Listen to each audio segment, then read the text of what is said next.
This is Coffee with Kelly, a dynamic podcast that's dedicated to driving positive change in school safety. I'm your host, Ethan Woodman, Product Marketing Specialist for Crisis Go, and I'm joined by my esteemed colleague, Kelly Moore, Senior School Safety Specialist for Crisis Go. Our mission is to empower you with essential knowledge, tools, and inspiration required to foster a safer and more secure school environment. We hope this podcast will be the catalyst for transformation in your schools. Join us as we continue to dive into the world of school safety. We're on video. Kelly, here we are. I want to say this is the first time we're on video, but it's not really. This is our third attempt. We've gone through some stuff to get here, but we're here. We are here. Hopefully this is the start of something great. Yeah. So I know I've done this a few times, but get this in focus. If you have your smartphone, there we go.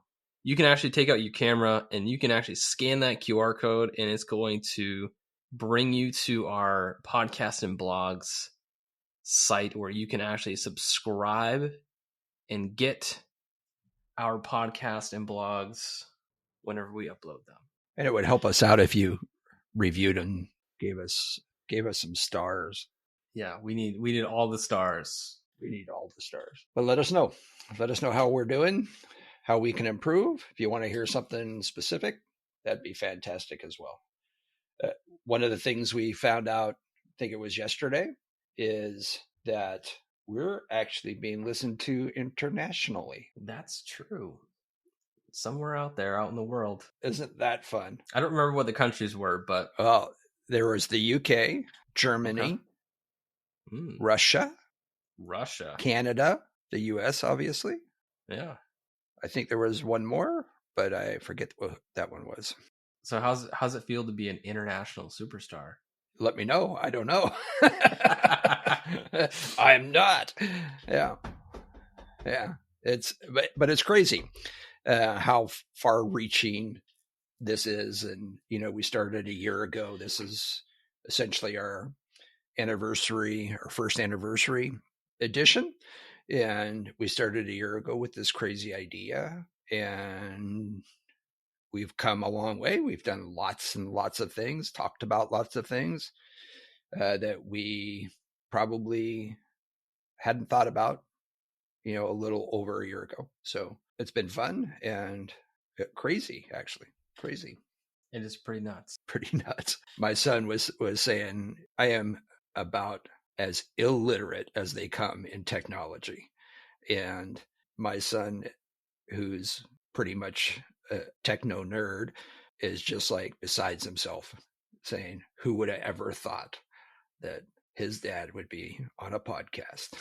And here you are. Here we are. So what do we got going today, Ethan? Well, it's the new year, so let's talk about what is your charge for schools in this second half of their year, because that's kind of the school season, right?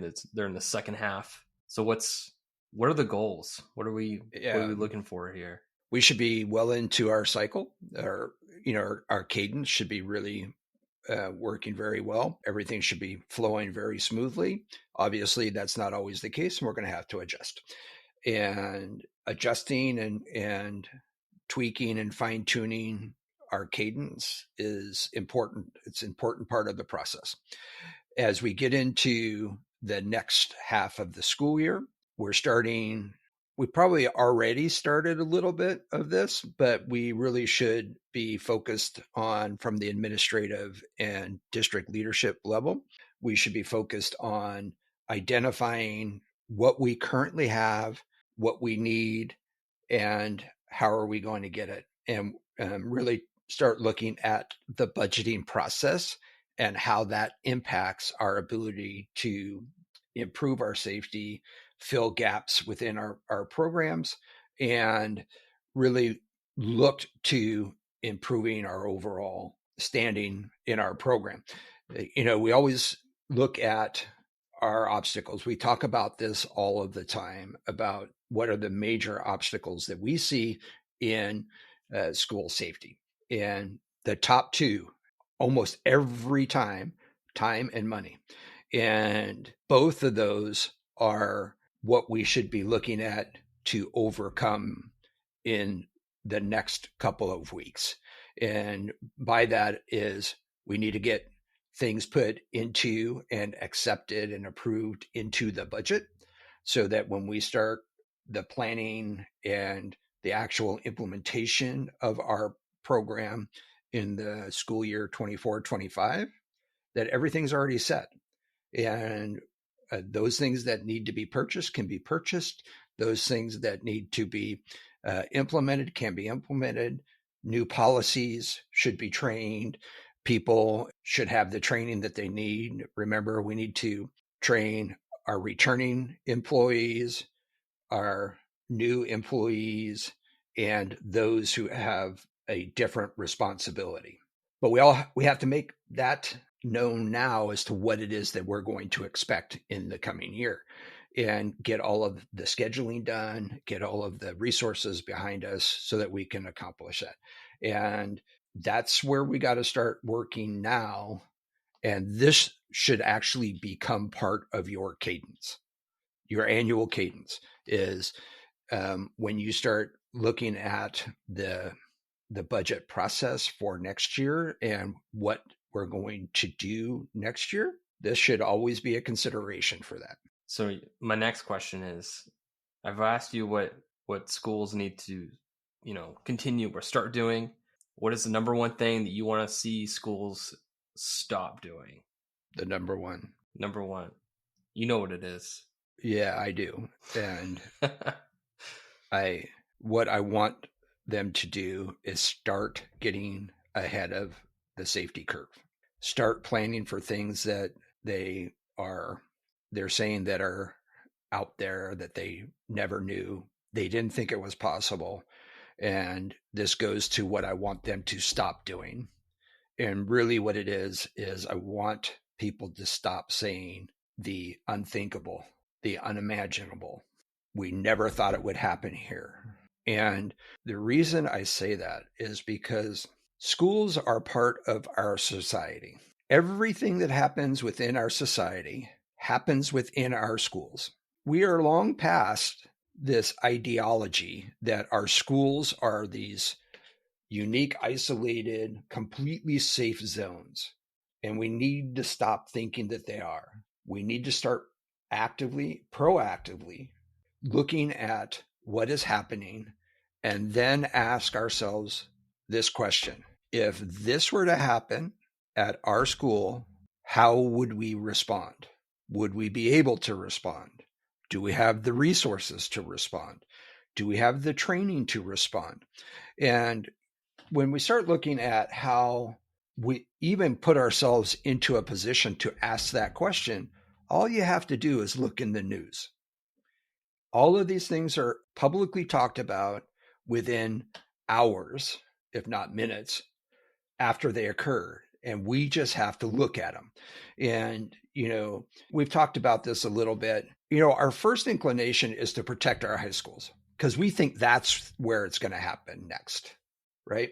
But a little over a year ago, we had a 6-year-old shoot his teacher in Virginia. So we know this can happen all the way down into the kindergarten and first grade years. And I used to say, hey, it's not going to happen, but it is. It has. And let's stop saying this can never happen. It's not likely going to happen, but it's a possibility. And we need to prepare ourselves for that possibility. And recently, last week in Virginia, where I live, we had an instance where there were 4 or 5 fourth graders who were sent to the hospital after being exposed to fentanyl. Again, this is not something you would typically expect to happen in an elementary school, but it happened. And it happened because the parents used fentanyl. They have some dealing with fentanyl. I don't know the whole story there. But at one point, there was a Ziploc bag that stored fentanyl that bag was emptied, and the fourth grader, the son in this case, put some gummy bears into that same plastic bag, and it got contaminated with fentanyl. And then he took it to school and offered these innocent gummy bear candies, completely legitimate. They weren't meant to be laced with anything, but they got accidentally laced with, contaminated with fentanyl. They started handing them out, and very quickly they all started feeling sick.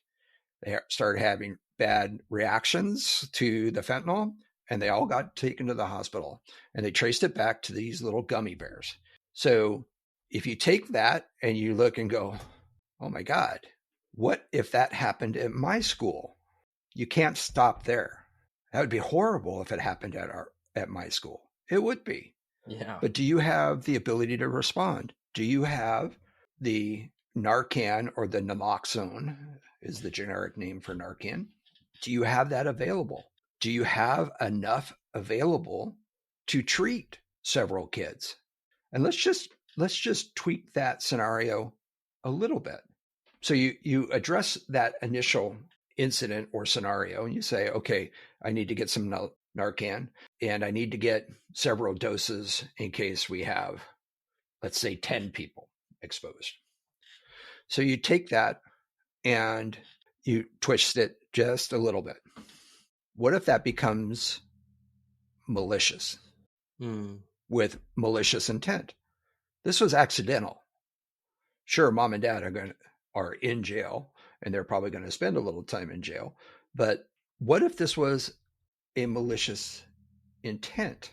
And without being violent, we could have a very similar outcome. Right? That's a good point. And so how much Narcan do we need, and how do we prevent that from happening? Obviously this school they took the step to say no more sharing of your food or candies. You can't do it. Okay, that's a logical step. But what if you have kids that are maliciously handing out tainted candies? Or what if you have there's no malicious intent, but they're all using fentanyl at school, and you have a group of them that overdose or what have you? So this is how you start saying, okay, we need to think about this.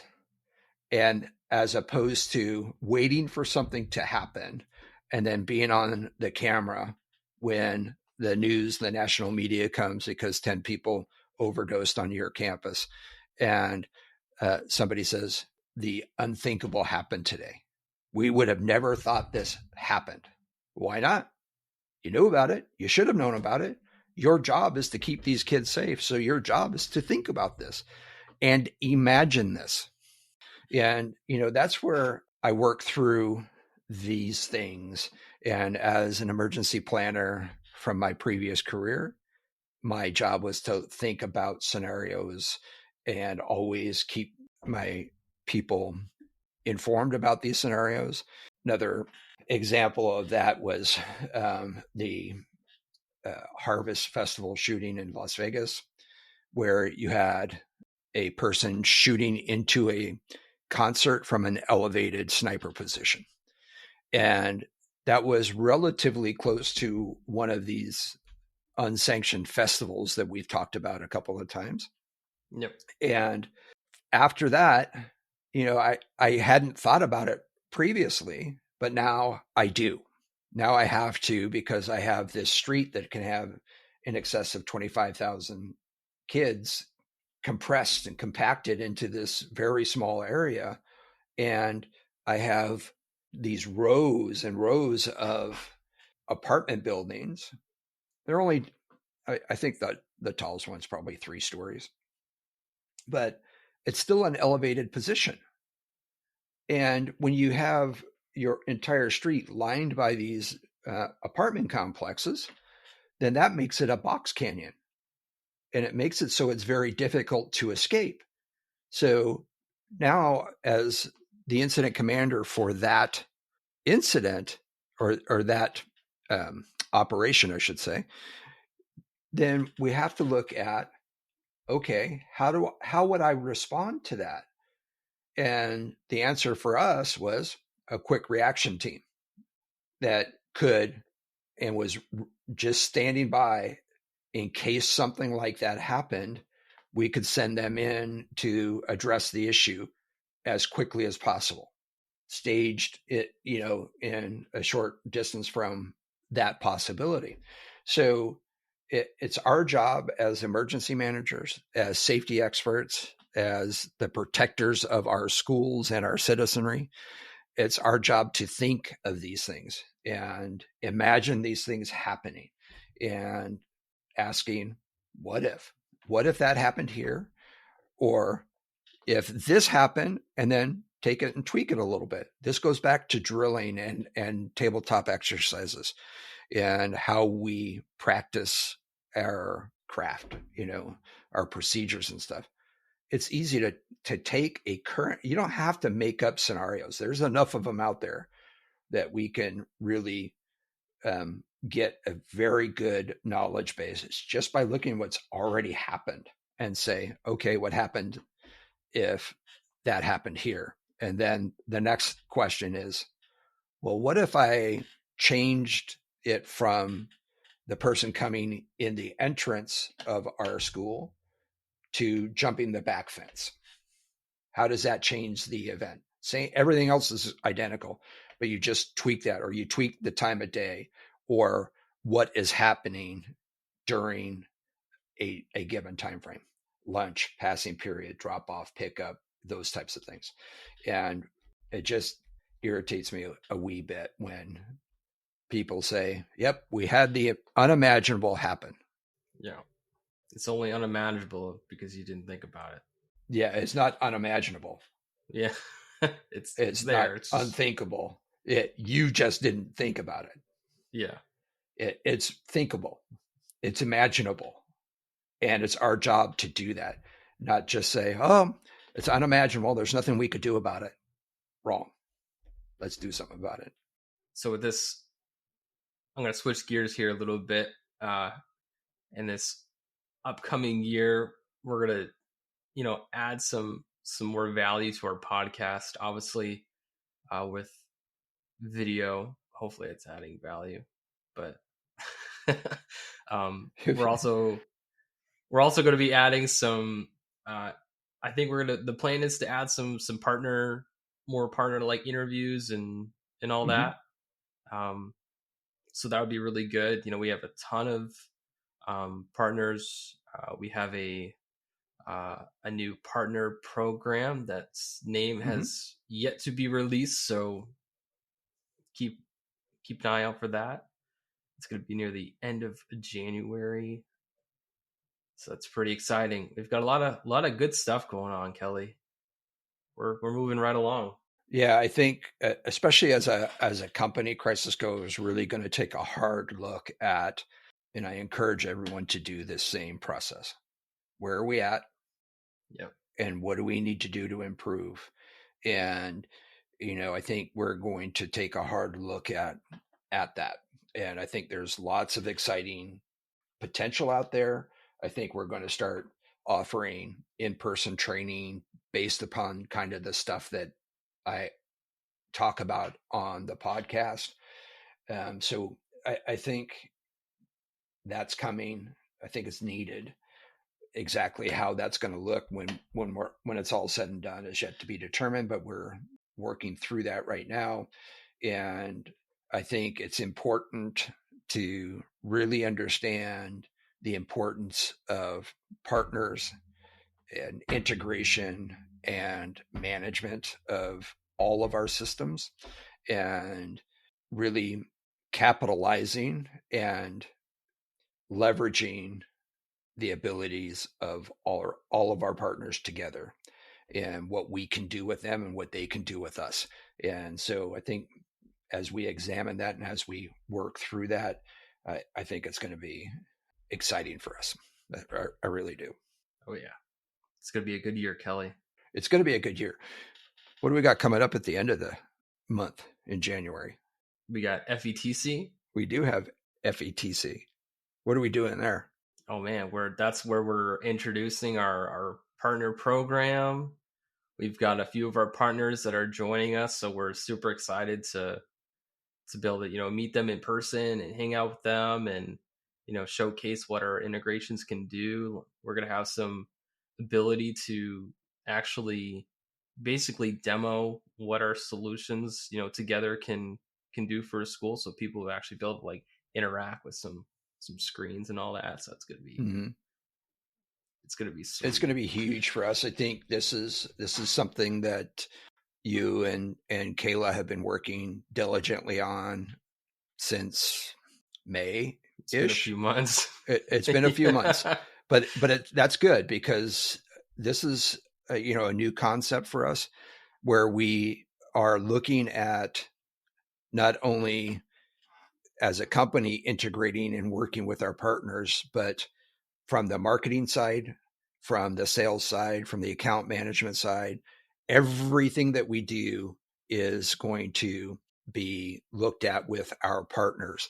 And that's why we're so excited about not only our new partner program coming up, our certified partner program that is coming, and there's going to be a lot more information about that shortly, but we're integrating with them at the conference at FETC.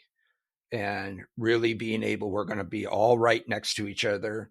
FETC was very gracious in letting us locate all of our partners and us together. So we can interact with them. They can interact with us. We can make referrals right then and there. And we can demo those integrations. And I think that's going to be huge for us. And we would certainly love to see people there come by our booths. I don't have the number, but we'll be there. 1750 something. I don't have it on hand. Well, if it's 1750 something, you only have 10 booths to figure it out. Yeah, we're near one of the theaters, right? Yeah. So we'll get that information out, but we are taking the podcast on the road there. So come see us. Coffee with Kelly on the road. Coffee with Kelly on the road in Florida. Maybe Ethan and Kayla will be kind enough to give you some swag. Maybe. If you subscribe. Maybe. That's how you win us over, is if you can show us that you've subscribed and liked the podcast and want to participate. You want to talk to us? Yeah. We'd be happy to answer your questions or ask you questions about what it is that you're doing, what your obstacles are, what do you see, those types of things. And that's always a fun time for us. We've done that at a couple of conferences now, and everyone enjoys them. So, yeah, and enjoys doing that. So that's fantastic. So we'd love to have you guys come up. Nice. All right. Well, I think that's the end of the episode. We're done. This attempt is done. Guys, I think we finally got it on the third try. So make sure you subscribe to Coffee with Kelly. Kelly, don't hold your coffee over your computer, because we know what happens when you do that. Yeah, I have a history of spilling my coffee on my computer. This guy. Not only once, multiple times. All right, let's press that button. All right. See you later, guys. If you enjoyed today's episode, please like, subscribe, and hit that notification bell. And if you have any questions about what we discussed, leave a comment on our website at crisisgo.com. Thank you for joining us today, and we'll see you next time on Coffee with Kelly, a discussion on school safety.